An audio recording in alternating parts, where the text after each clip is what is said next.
നമ്മുടെ സ്പെഷ്യലായിട്ട് നമ്മൾ ഉണ്ടാക്കാൻ പോകുന്നത് മണി കൊഴുക്കട്ട. ചില സ്ഥലത്ത് അമ്മിണി കൊഴുക്കട്ട എന്ന് പറയും.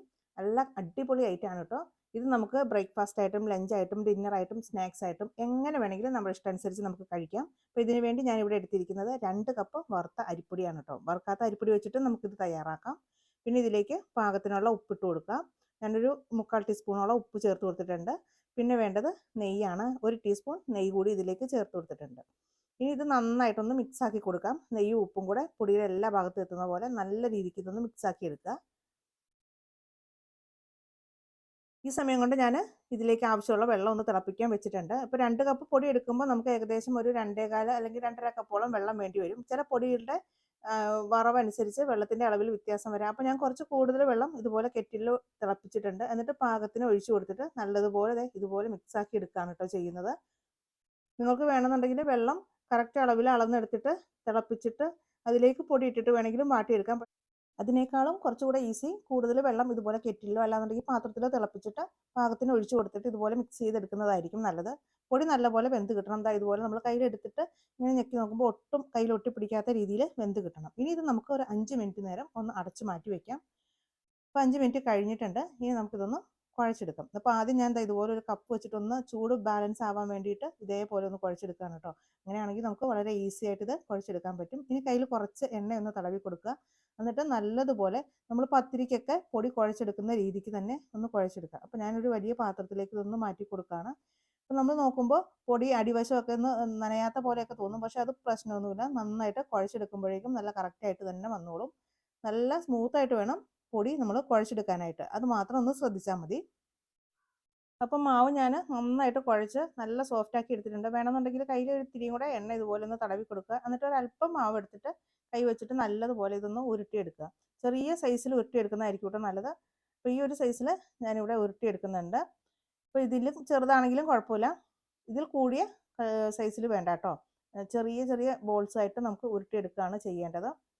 അപ്പോൾ ഞാനിവിടെ എല്ലാം ഇതേപോലെ ഉരുട്ടിയെടുത്തിട്ടുണ്ട്. ഇനി ഇത് നമുക്ക് നേരെ തന്നെ സ്റ്റീം ചെയ്തെടുക്കണം. അപ്പോൾ ഞാൻ ആദ്യം തന്നെ കുറച്ച് വെള്ളം ഒന്ന് തിളപ്പിക്കാനായിട്ട് വെച്ചിട്ടുണ്ട്. നമ്മുടെ സ്റ്റീമറിൽ ഇത്തിരി വെള്ളം തിളപ്പിക്കാൻ വെക്കുക. എന്നിട്ട് നല്ലതുപോലെ സ്റ്റീം വന്നതിന് ശേഷം അതിലേക്ക് കുറച്ച് വെളിച്ചെണ്ണ ഒന്ന് ആക്കി കൊടുക്കാം. എന്നിട്ട് നമ്മൾ ഉണ്ടാക്കി വെച്ചിട്ടുള്ള നമ്മുടെ മണിക്കൊഴുക്കട്ട ഇതിലേക്ക് ഇട്ട് കൊടുക്കുക. ഒരു 10 മിനിറ്റ് നേരം മീഡിയം ഫ്ലെയിമിൽ ആവിയിൽ ഇത് വേവിച്ചെടുക്കണം. ചെറുതായിട്ട് സ്റ്റീം വരുന്ന സമയത്ത് ഇത് അടച്ചു വെച്ച് കൊടുക്കുക. എന്നിട്ട് മീഡിയം ഫ്ലെയിമിൽ 10 മിനിറ്റ് നമുക്ക് വേവിച്ചെടുക്കാം. ചെറിയ സൈസൊക്കെ ആയതുകൊണ്ട് തന്നെ വളരെ എളുപ്പത്തിൽ പെട്ടെന്ന് തന്നെ വെന്ത് കിട്ടിക്കോളും. ഇപ്പോൾ മാവൊക്കെ വാട്ടിയെടുക്കുന്ന സമയത്തും നല്ലതുപോലെ വെന്താൽ മാത്രമാണ് 10 മിനിറ്റ് കൊണ്ടൊക്കെ വെന്ത് കിട്ടുള്ളൂ. അപ്പോൾ അതൊന്ന് പ്രത്യേകം ശ്രദ്ധിക്കണം. അപ്പോൾ ഇത് വെന്തിട്ടുണ്ട്. ഇനി നമുക്ക് അടുപ്പിൽ നിന്ന് മാറ്റിയിട്ട് ഒരു സൈഡിലേക്ക് മാറ്റി വയ്ക്കുക. അപ്പോൾ ഇത് ഒട്ടി പിടിച്ചിട്ടൊന്നുമില്ല. നല്ല കറക്റ്റായിട്ട് തന്നെ വെന്ത് കിട്ടിയിട്ടുണ്ട് കേട്ടോ. അപ്പോൾ ചെറിയ സൈസ് ആണെങ്കിൽ ഒരുപാട് സമയമൊന്നും വേവിക്കേണ്ടതായിട്ട് വരില്ല. നമ്മൾ വാട്ടിയെടുക്കുന്ന സമയത്തും നല്ല തിളച്ച വെള്ളം തന്നെ ഒഴിച്ചു കൊടുക്കുക.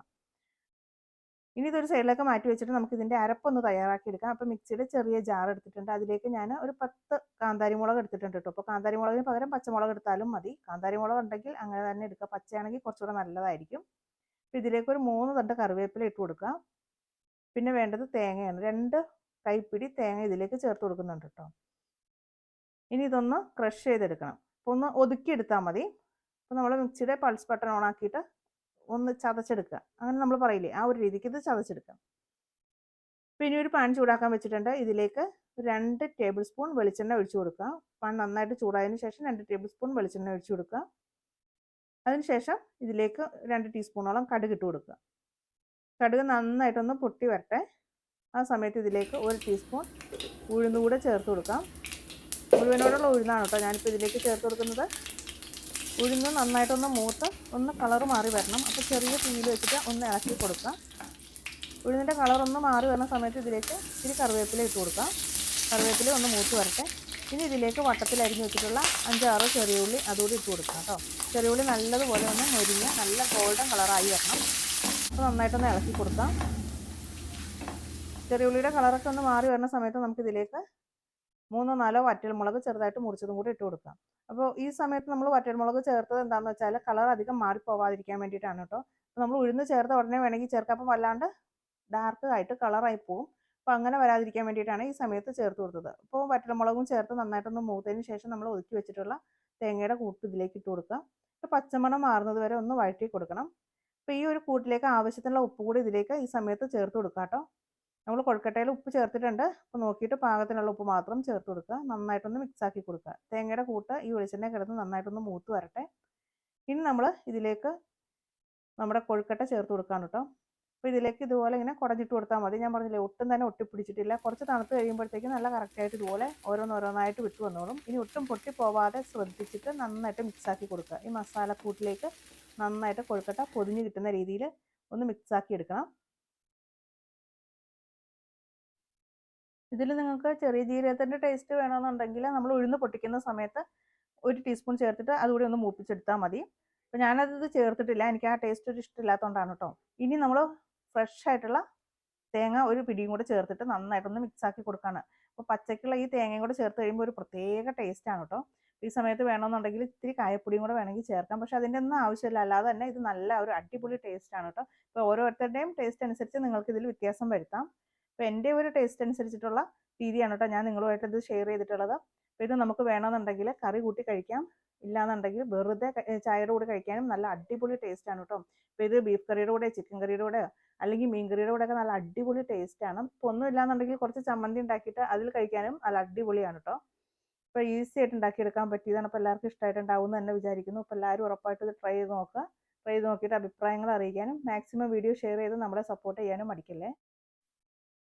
അപ്പോൾ ഇത് കാണുമ്പോൾ തന്നെ നിങ്ങൾക്കറിയാം നല്ല സോഫ്റ്റ് ആണ് കേട്ടോ. അപ്പോൾ നല്ല അടിപൊളിയാണ്. ഇതിൻ്റെ ഉള്ളൊക്കെ നോക്കി നല്ല സോഫ്റ്റ് ആയിട്ട് നന്നായിട്ട് വെന്ത് കിട്ടിയിട്ടുണ്ട്. നമുക്കിത് സ്നാക്സ് ആയിട്ട് കഴിക്കണമെന്നുണ്ടെങ്കിൽ വെറുതെ കട്ടൻ ചായയുടെ കൂടെ ഈ ഒരു മസാലയൊക്കെ കൂട്ടി കഴിക്കുമ്പോൾ അടിപൊളി ടേസ്റ്റാണ്. കറി കൂട്ടി കഴിക്കണമെന്നുണ്ടെങ്കിൽ അങ്ങനെ കഴിക്കാം. അപ്പോൾ നിങ്ങൾക്ക് എങ്ങനെയാണോ ഇത് ഇഷ്ടപ്പെടുന്നത് ആ രീതിക്ക് ഇത് കഴിക്കുക കേട്ടോ. അപ്പോൾ മസ്റ്റായിട്ട് ഇത് ട്രൈ ചെയ്ത് നോക്കുക. അഭിപ്രായങ്ങൾ അറിയിക്കുക. മാക്സിമം വീഡിയോ ലൈക്ക് ചെയ്യുക, ഷെയർ ചെയ്യുക, നമ്മളെ സപ്പോർട്ട് ചെയ്യുക. അത് മറക്കല്ലേ. അപ്പോൾ ഇൻഷാ അല്ലാഹ് എന്നത്തെയും പോലെ നല്ല നല്ല റെസിപ്പിയുമായിട്ട് വീണ്ടും കാണാം. താങ്ക്